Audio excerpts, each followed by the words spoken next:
वाह भाई, आज तो भाई खाने पे इनवाइट किया गया है। वाह ललिता, खाना तुमने बहुत अच्छा बनाया। हेलो एवरीवन, कैसे हैं आप लोग? आई होप आप लोग बहुत अच्छे होंगे।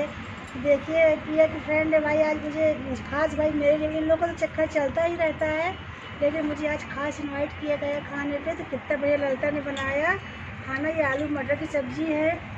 रानू क्या लेके आई थी?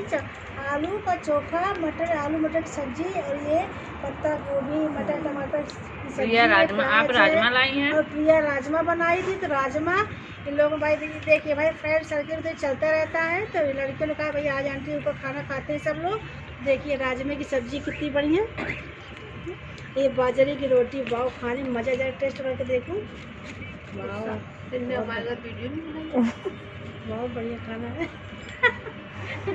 ये पहुँच रही बढ़िया। चलिए, ये मट्ठा भी है साथ में, देखिए खाना कितना बढ़िया दिखाती है। दिखा दिए खुद, दिखा दिए है, बहुत बढ़िया।